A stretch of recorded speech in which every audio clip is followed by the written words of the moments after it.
1000 ఏనుగుల బలం కలిగినవాడు కీచకుడు. శత్రువులను ఒక్క పిడికిలి దెబ్బతో చంపగల గొప్ప వీరుడు కీచకుడు. తన భుజ బలంతో యుద్ధంలో ఏనుగులను, గుర్రాలను సైతం దారుణంగా సంహరించగలవాడు కీచకుడు. కీచకుడిని చూస్తేనే శత్రువులు యుద్ధం చేయకుండా భయపడి పారిపోయేవారు. దీన్ని బట్టే మనం అర్థం చేసుకోవచ్చు కీచకుడు ఎంత బలవంతుడో అని. ఈ కీచకుడు మత్స్య దేశానికి సర్వ సైన్యాధ్యక్షుడు. ఇతనిని సింహబలుడని కూడా పిలుస్తారు. మత్స్య దేశానికి రాజు విరాటుడు, ఆయన భార్య సుదేష్ణ. ఆమె తమ్ముడే ఈ సింహబలుడు. కీచకుని తండ్రి సూతాదేశధీషుడు. మాళవ రాజ్య కన్య మాళవి వలన సూతాధీషునికి 106 మంది పుత్రులు కలిగారు. పెద్ద కొడుకు కీచకుడు. మిగిలిన 105 మంది ఉపకీచకులుగా సోదరునికి నీడలా ఉంటారు. మాళవి చెల్లెలి కుమార్తె అయిన సుదేష్ణను విరాటరాజు పెళ్లి చేసుకోవడంతో విరాటునికి అండగా కీచకుడు తన సహోదరులు 105 మంది ఉపకీచకులతో సహా మత్స్య దేశంలోనే సర్వసైన్యాధ్యక్షుడిగా స్థిరపడ్డాడు. మత్స్య దేశం వైపు శత్రురాజులు చూడాలంటేనే భయపడేవారు. కారణం అక్కడ బలమైన 1,00,000 మంది సైనికులు ఉన్నారని కాదు, ఆ సైనికులకు అధిపతిగా సింహబలుడు ఉన్నాడనే భయం. మత్స్యరాజ్యం కీచక బల సంరక్షితమని ప్రసిద్ధి. అంటే కీచకుడు ఉన్నంత వరకు ఆ రాజ్యాన్ని ఎవరూ ఏమీ చెయ్యలేరని. అందుకే అతడు మరణించిన తర్వాతే ఆ రాజ్యం బలహీనపడిందని భావించిన కౌరవులు కూడా ఆ రాజ్యం యొక్క ఉత్తర, దక్షిణ దిశలలో ఉన్న గో సంపదను అపహరించ ప్రయత్నించారు. ఇక్కడ మత్స్య దేశపు రాజు విరాటుడు కూడా తన బావమరిది కీచకుడి శక్తి సామర్థ్యాల కారణంగానే తన రాజ్యాన్ని సుసంపన్నంగా పరిపాలిస్తున్నాడు. అయితే కీచకుడు తన పేరుకు తగినట్టుగా పెద్ద దుర్మార్గుడు. ఆడది కనిపిస్తే చాలు వదిలేవాడు కాదు.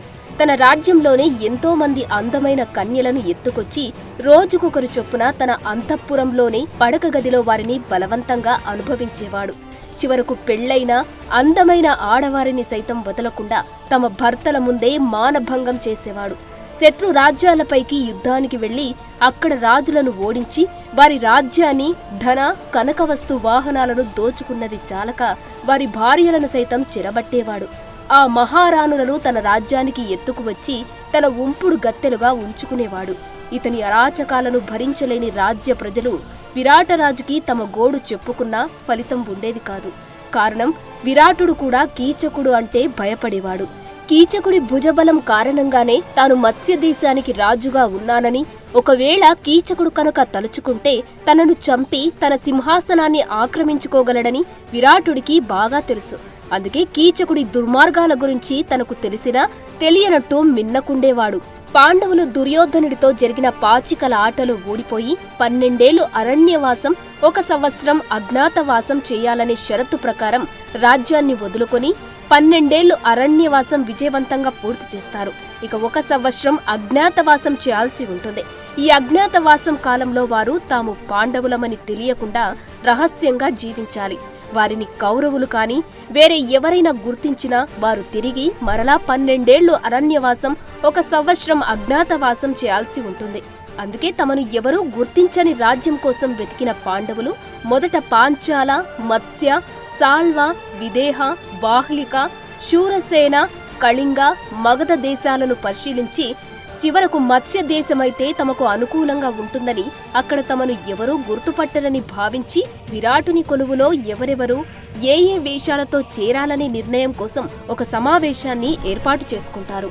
అందులో ధర్మరాజు నేను కంకుభట్టు అనే పేరుతో బ్రాహ్మణుడిగా విరాటరాజు దగ్గర చేరి నాకు తెలిసిన పాచికల ఆటను అతనికి నేర్పించి అలాగే పుణ్య పురాణాలను అతనికి చెప్పే బాధ్యతను స్వీకరిస్తాను అని చెబుతాడు. తర్వాత భీముడు సోదరులారా, నేను పాకశాలలో వంటవాడిగా చేరి రాజుగారికి అలాగే వచ్చిపోయే అతిథులకు రకరకాల వంటలను చేసి పెడతాను. ఇకపై నా పేరు వలనుడు అని చెప్పగా తర్వాత అర్జునుడు లేచి నేను దేవతల రాజధాని అమరావతికి వెళ్ళినప్పుడు అక్కడ అప్సరస ఊర్వశి నన్ను నపుంసకుడవు కమ్మని శపించింది. కాని ఆ శాప ఫలితాన్ని నా అభిష్టానుసారమే అనుభవించవచ్చని ఇంద్రుడు నాకు మాట ఇచ్చాడు. ఇప్పుడు ఆ శాపాన్ని వరంగా మార్చుకుంటాను. పేడీ రూపుతో బృహన్నల పేరుతో నాట్యాచారునిగా విరాటుని కొలువులో చేరుతాను. విరాటుని కూతురైన ఉత్తరకు నాట్యాన్ని నేర్పుతాను అంటాడు. ఆ తర్వాత నకులుడు లేచి తాను అశ్వశిక్షకునిగా దామగ్రంథి పేరుతో విరాటుని కోటలో స్థానం సంపాదిస్తానని, అక్కడ ఉన్న అశ్వాలను ఎలా అధిరోహించాలి అనే దానిపై సైనికులకు శిక్షణ ఇస్తానని చెబుతాడు. తర్వాత సహదేవుడు లేచి నేను తంత్రిపాలుడనే పేరుతో గోశాలలో చేరి అక్కడ ఉన్న ఆవులను అడవికి తీసుకెళ్లి మేపి తర్వాత వాటి పాలు పితికే పనివాడిగా చేరతాను అంటాడు. ఇక చివరగా ద్రౌపది లేచి నేను మాలినిగా పేరు మార్చుకొని విరాటరాణి సుధేష్ణకు సైరంధ్రిగా పనిచేస్తాను అని చెబుతుంది. అందరూ అనుకున్నట్లుగానే విడివిడిగా వెళ్లి విరాటరాజు దగ్గర పనిలో చేరతారు. అక్కడ అందరూ బాగా పనిచేస్తూ రాజుగారి దగ్గర మంచి పేరు సంపాదించుకుంటారు. ఇలా 10 నెలలు గడుస్తాయి. ఇంకొక 2 నెలలు ఉంటే వారి అజ్ఞాతవాసం పూర్తవుతుంది. విరాటుని కొలువులో పాండవులందరూ ఏ ఇబ్బంది లేకుండా సంతోషంగా జీవిస్తూ మిగిలిన 2 నెలల కాలం త్వరగా పూర్తయితే బాగుండు అని అనుకుంటూ ఉండగా వారు ఊహించని ఉపద్రవం కీచకుని రూపంలో రానే వస్తుంది. పాండవులందరూ విరాటుని వద్ద పనిలో చేరే సమయంలో కీచకుడు తన పక్క రాజ్యంపైకి యుద్ధానికి వెళతాడు. 10 నెలల పాటు సాగిన ఆ యుద్ధంలో శత్రువుని ఓడించి విజయంతో తిరిగి వచ్చిన కీచకుడు విరాటుడిని కలిసి యుద్ధ విశేషాలను అతనికి చెప్పి ఆ తర్వాత తన అక్క సుధేష్ణను చూడడానికి ఆమె అంతఃపురానికి వస్తాడు. అక్కడ తన అక్కకు సపర్యాలు చేస్తున్న మాలిని పేరుతో ఉన్న ద్రౌపదిని మొదటసారిగా చూస్తాడు. అత్యద్భుత అందగత్య అయిన ద్రౌపది అలియాస్ మాలినిని చూసి కనురెప్పలు సైతం వేయకుండా నకసిక పర్యాంతం మాలినిని తదేకంగా చూస్తూ ఉంటాడు. మాలిని అందంతో అతనిలోని కామాంధుడు మేలుకుంటాడు. తాను ఎంతో మంది అందగత్తెలను చూశాను కాని ఈమె అందం ముందు వారంతా దిగదుడిపే. ఇంతటి అందగత్తెను అనుభవించని తన జీవితం వృధా అనుకున్న కీచకుడు ఆమె ఎవరని అక్క సుధేష్ణాదేవిని అడుగుతాడు. రాక్షస ప్రవృత్తి గల సోదరుని ఆంతర్యం గ్రహించిన సుధేష్ణ తడబడి ఆమె పేరు మాలిని, తనకు మేకప్ చేయడానికి కొత్తగా వచ్చిన పని మనిషి అని చెప్పి వేరే పని ఉన్నట్టుగా అక్కడి నుండి వెళ్లిపోతుంది. ఇదే అదునుగా భావించిన కీచకుడు మాలిని దగ్గరకు వచ్చి మాలిని, నీ అందం నన్ను పిచ్చివాడిని చేస్తుంది. నీవు ఒప్పుకుంటే నిన్ను నాదానిని చేసుకుని నిన్ను ఈ రాజ్యానికి మహారాణిని చేస్తాను అంటాడు. అప్పుడు మాలిని, అన్నా, అక్కా చెల్లెలున్న వాడివి, నేను హీన వంశంలో పుట్టి దాసి వృత్తిలో ఉన్నదానిని, నా ఈ వేషాభాషలు నీకు జుగుప్స కలిగించడం లేదా అంటుంది దీనంగా. అందుకు కీచకుడు విలాసంగా నవ్వుతూ, దాసిగా ఉండాల్సిన కర్మ నీకేంటి? నువ్వు ఒప్పుకుంటే మా అక్క సుధేష్ణనే నీకు దాసిగా నియమిస్తాను. అంతేకాదు నా భార్యలందర్నీ నీకు దాసిలుగా ఉంచుతాను. నిన్ను అష్టైశ్వర్యాలలో ముంచుతాను. నేను తలుచుకుంటే నిన్ను ఇప్పుడే మానభంగం చేయగలను. కాని నీవు ఇష్టపడి నా దగ్గరకు వస్తే ఆ మజానే వేరు అని మాలిని చేయి పట్టుకుంటాడు. కీచకుని చేతిని విసిరికొట్టిన మాలిని కోపంతో, కీచక, నా భర్తలు 5. వారు శౌర్యనిధులు, శత్రు సంహార విద్యలో విశారాదులు, దేవ అంశగల గంధర్వులు. సాక్షాత్తు ఇంద్రాదులు దిగివచ్చి నీకు అభయమిచ్చినా ప్రయోజనముండదు. నీ మంచి కోరి చెబుతున్నాను, కొంచెం ముందు వెనుకలు ఆలోచించుకో. అధికార బలంతో బలగర్వంతో అహంకరించి చావుని కొని తెచ్చుకోకు అని హెచ్చరించి అక్కడి నుండి బయటకు వెళ్లిపోతుంది. కీచకుడు నిర్లక్ష్యంగా నవ్వుకుంటూ పక్క గదిలో ఉన్న తన అక్క సుధేష్ణ దగ్గరకు పోయి, ఆ మాలిని నా వశం కావాలి. నీవు ఆమెని ఎలాగైనా ఒప్పించి నా గదికి పంపే భారం నీదేనంటాడు. అప్పుడు సుధేష్ణ తన తమ్ముడు కీచకునికి పరిపరి విధాల నచ్చ చెప్పడానికి ప్రయత్నిస్తుంది. చివరకు మూర్ఖుని మనసు మార్చలేమని అర్థమై, నాయనా, కేవలం ఒక దాసి పొందు కోసం నీవు ఇంతగా పరితపించనేలా? మనము మన అంతస్తు దృష్టిలో పెట్టుకొని నీకు చెప్పాను గాని వేరేమీ కాదు. నాకు కొంచెం వ్యవధి ఇస్తే ఆమెను నయానో భయానో దారికి తెస్తాను. ఏదో ఒక వంకతో నీ మందిరానికి పంపుతాను అంటూ ఊరడించి కీచకుడిని అక్కడి నుండి పంపించేస్తుంది. తన రాజప్రసాదానికి వెళ్లిన సింహబలుడు మాత్రం క్షణాలు లెక్క పెడుతున్నాడు. సౌందర్య రాశి మాలిని రాక కోసం నిరీక్షిస్తున్నాడు. మందిరంలో ఎక్కడ అడుగుల సవ్వడి వినిపించినా సింహబలుడు ఉత్సాహంగా ఆతృతగా చూపులు సారిస్తున్నాడు. సోదరుని బుద్ధి సుధేష్ణకు పూర్తిగా తెలుసు. కీచకుడు ఒక్కసారి ఏ ఆడదానన్నా కోరుకుంటే ఆ ఆడది అతని పక్కలో ఉండాల్సిందే, లేకపోతే అతను ఎంతకైనా తెగిస్తాడు. అవసరమైతే తనను, తన భర్త విరాటుడిని చంపి మత్స్య రాజ్యాన్ని సైతం దక్కించుకొని తర్వాత మాలిని చిరబడతాడని భయపడిన సుధేష్ణ చేసేది లేక మాలినిని పిలిపించి తనకు తీయటి మద్యం తాగాలనుందని, కీచకుని భవనంలోకి వెళ్లి తీసుకురమ్మని చెబుతుంది. అందుకు ద్రౌపది కీచకుని భవనంలోకి వెళ్లడానికి నిరాకరిస్తుంది. అమ్మా, నేను పనిలో చేరేటప్పుడు మీ భవనం దాటి వెళ్లే పనులు చెప్పనని మీరు నాకు మాటిచ్చారు అని అనగా, అప్పుడు రాణి సుదేష్ణ లౌక్యాన్ని ప్రదర్శించి, అవునవును, ఇలాంటి పనులు నీకు చెప్పనని నాడే చెప్పాను. అయినా అదేమి పరాయి చోటు కాదు కదా, మన కోటలోనే ఉంది కదా అంటుంది. అందుకు ద్రౌపది, మహారాణి, కీచకుని ప్రవర్తన నాకు నచ్చలేదు. అతను నన్ను కోరుకుంటున్నాడు. ఇప్పుడు నేను అతని గదికి వెళితే నన్నేమైనా చెయ్యగలడు అని తన భయాన్ని తెలియజేస్తుంది. అప్పుడు రాణి సుదేష్ణ, తన తమ్ముడు నీవనుకుంటున్నట్టు చెడ్డవాడేమీ కాదు. నేను పంపానని చెబితే నిన్నేమీ చేయడు. అయినా ఒక పని దానికి ఇంతసేపు చెప్పాల్సిన అవసరం నాకు లేదు. పని చేయడం ఇష్టం లేకపోతే మానేసి వెళ్ళిపో అంటూ కోపంగా అంటుంది. రాణి సుదేష్ణ మాటలకు నొచ్చుకున్న మాలిని అజ్ఞాతవాసంలో మగ్గేటప్పుడు ఇవన్నీ తప్పవు. ఇప్పుడు అక్కడ పని మానేసి వేరే ఏ రాజ్యం వెళ్ళాలి? ఏదైతే అది అవుతుందని మదిర పాత్ర తీసుకుని సింహబలుడి నివాసానికి బయలుదేరుతుంది. తనను కాపాడమని సూర్య భగవానుడిని ఆమె ప్రార్థిస్తుంది. ఆమె పరిస్థితిని అర్థం చేసుకున్న సూర్య భగవానుడు ఒక రాక్షసిని ద్రౌపదిని రక్షించమని పంపుతాడు. ఆ రాక్షసి అదృశ్య రూపంలో ద్రౌపది వెనుక నడుస్తూ కీచకుని మందిరానికి వస్తుంది. బెబ్బులి గుహలో అడుగుపెట్టిన ఆడలేడిలా ద్రౌపది బెదురుతూ కీచకుని గదిలోకి అడుగుపెట్టింది. ఆమెను చూడగానే కీచకుడి మొహం వెలిగిపోయింది. వచ్చావా మాలిని, రా, నీకోసమే ఎదురు చూస్తున్నాను. నా కోరిక తీర్చడానికి వస్తావని నాకు తెలుసు. నీకేం కావాలో చెప్పు. భవనాలా, ఉద్యానవనాలా, వస్తువాహనాలా, ఈ సమస్త రాజ్యాన్ని నీ పాదక్రాంతం చేస్తాను అంటూ మోహంతో ద్రౌపదిని కౌగిలించుకుంటాడు. మదిర కోసం వచ్చానని ద్రౌపది చెప్పేది కూడా వినిపించుకోకుండా ఆమె పొందు కోసం పరితపిస్తుంటాడు. అతని కౌగిలి నుండి విడిపించుకోవడానికి ద్రౌపది ఎంత ప్రయత్నించినా సాధ్యం కాదు. అప్పుడు ద్రౌపది వెనుక అదృశ్య రూపంలో ఉన్న రాక్షసి సుడిగాలిలా మారి కీచకుడిని దూరంగా విసిరివేస్తుంది.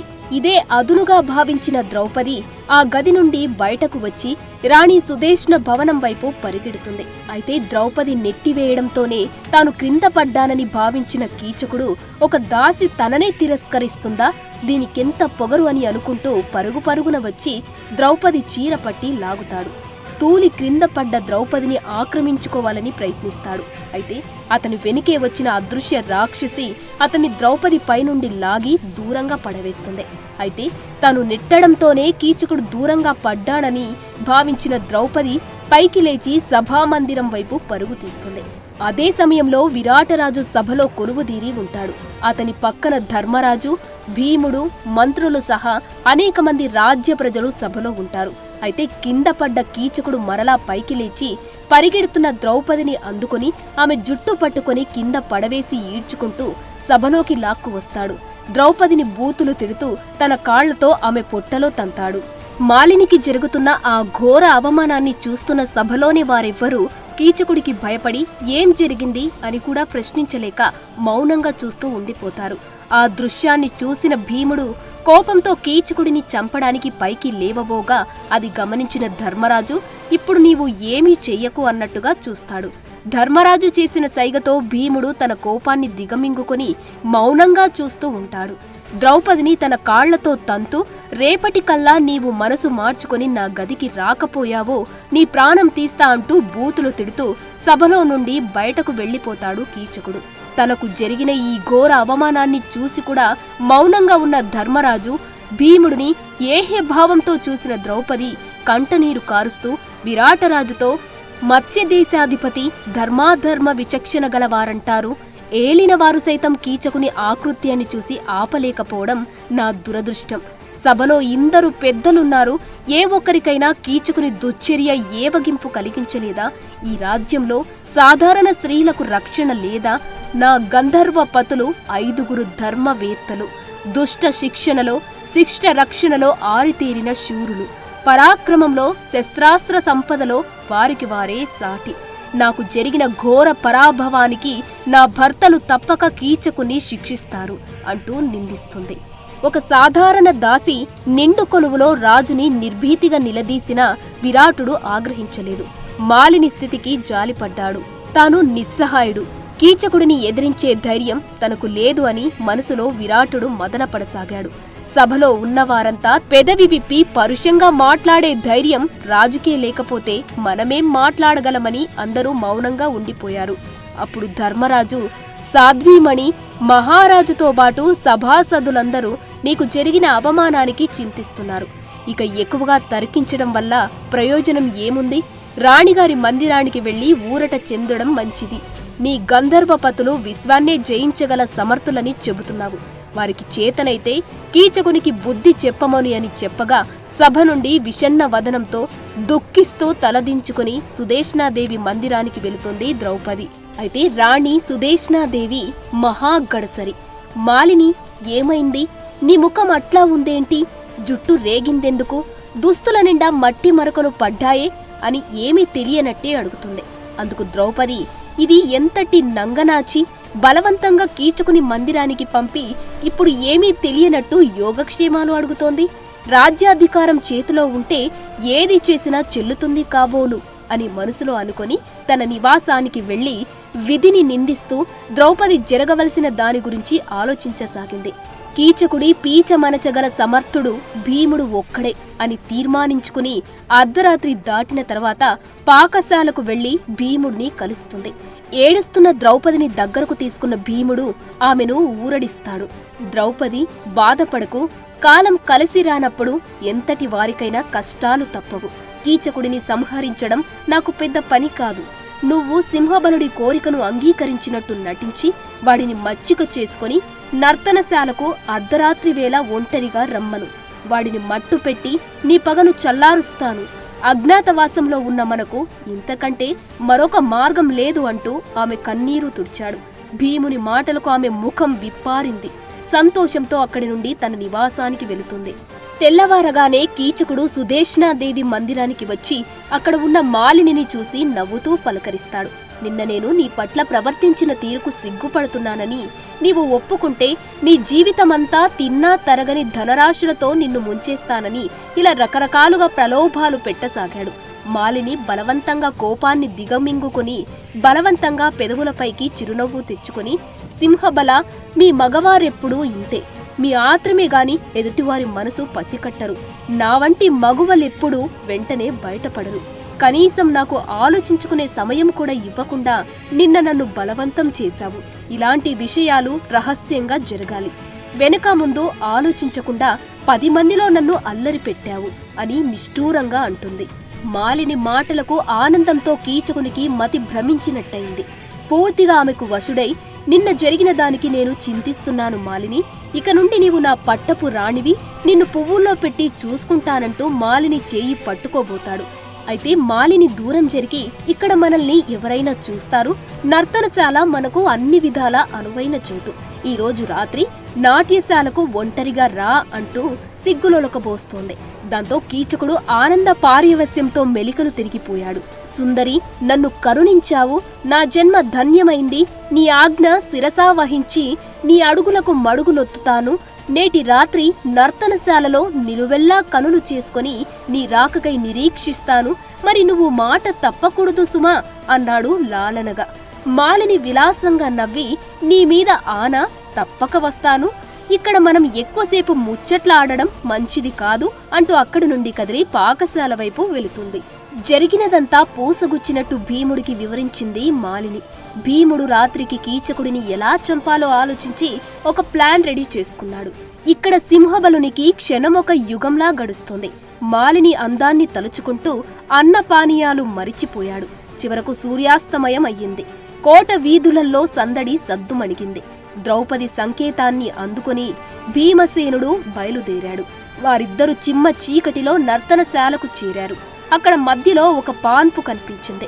ద్రౌపదిని స్తంభం వెనుక దాక్కోమని చెప్పి భీముడు ఆ తల్పంపై అటువైపుకు తిరిగి పడుకున్నాడు. కామంతో కళ్ళు మూసుకుపోయిన కీచకుడు నర్తనశాలకు వచ్చి మంచంపై అటు తిరిగి పడుకున్నది మాలిని అనుకుని దగ్గరకు వచ్చి భీముని మీద చేయి వేసి అనురాగ పారవశ్యంతో, మాలిని, ఇప్పటికైనా నన్ను కనికరించావు. ఇక ఈ క్షణం నుండి నేను నీ దాసుణ్ణి అంటూ భీముడి మేలి ముసుగు తీస్తాడు. మాలిని బదులు భీముడిని చూసి కంగు తిన్న కీచకుడు ఎవడివిరా నీవు అంటూ కోపంతో ముఖంపై గుద్దబోతాడు. అయితే మంచము నుండి క్రిందకు దూకిన భీముడు కీచకుడిని ఒక తన్ను తంతాడు. ఆ దెబ్బకు కీచకుడు కింద పడి తిరిగి లేచి భీముడిపై కలబడతాడు. వారిద్దరూ మదపు టేనుగుల వలె ద్వంద్వ యుద్ధం చేయసాగారు. ఒకరిపై ఒకరు పిడిగుద్దులు గుద్దుకుంటూ ఒకరికి ఒకరు తగ్గకుండా పోరాడుతున్నారు. తన భంగపాటు బయటపడుతుందని కీచకుడు, తన నిజరూపం తెలుస్తుందని భీముడు ఓ పక్క భయపడుతూనే గట్టిగా శబ్దం నర్తనశాల దాటిపోకుండా ముసుగులో గుద్దులాటలాగా భీకరంగా పోరాడుతున్నారు. ఒకరిని ఒకరు పిడికిలతో గుద్దుకుంటున్నారు. ఆ రాత్రి నర్తనశాల పదఘట్టనలతో కంపిస్తోంది. తోక తొక్కిన పాముల వలె భీమ కీచకులు బుసలు కొడుతున్నారు. చీకటికి భయాందోళనలు తోడుకాగా మాలిని నిలువెల్ల కంపిస్తూ స్తంభం చాటు నుండి వారి పోరాటాన్ని చూడసాగింది. పిడికిలి పోట్లు ఉరుములు లేని పిడుగుల వలె మందిరం 4 గోడల మధ్య ప్రతిధ్వనిస్తున్నాయి. దాదాపు 2 గంటల పాటు సాగిన ఆ ద్వంద్వ యుద్ధంలో చివరకు కీచకుడు అలసిపోయి ప్రాణాలు దక్కించుకోవడానికి పారిపోవాలని ప్రయత్నిస్తాడు.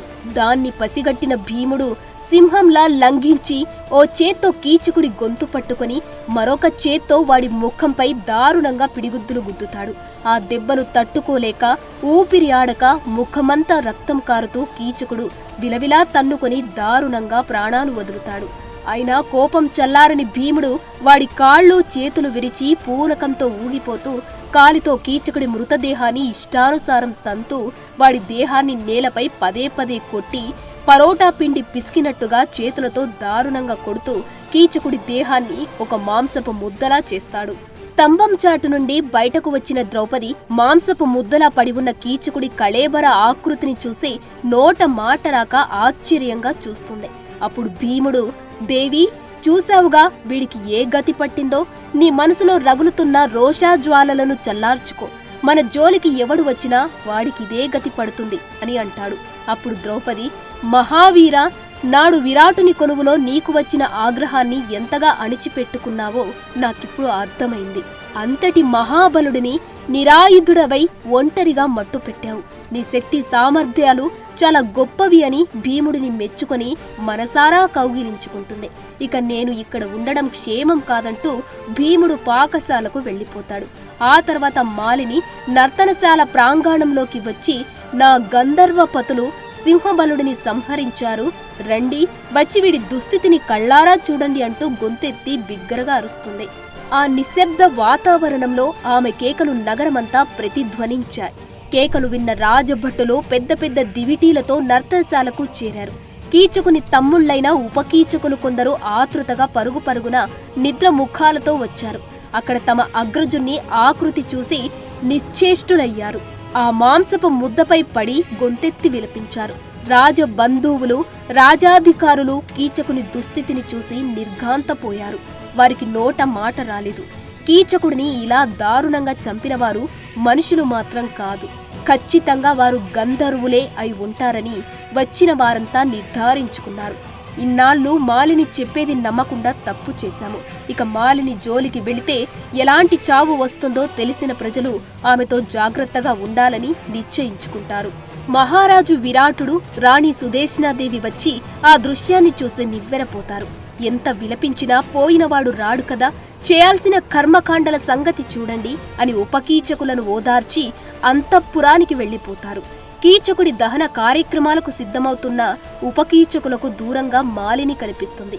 అంతే, కోపంతో ఊగిపోతూ, ఈ పాపాత్మురాలి వల్లనే మన అన్నకు ఈ దుర్గతి దాపరించింది.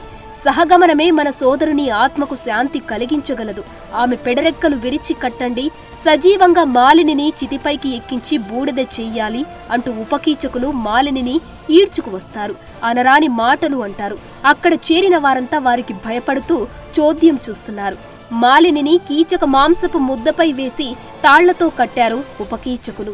దూరం నుండి ఈ దృశ్యాన్ని చూస్తున్న విరాటరాజు ఈ సమయంలో వారిని ఆపినా ఆగరని అర్థమై మౌనంగా ఉన్నాడు.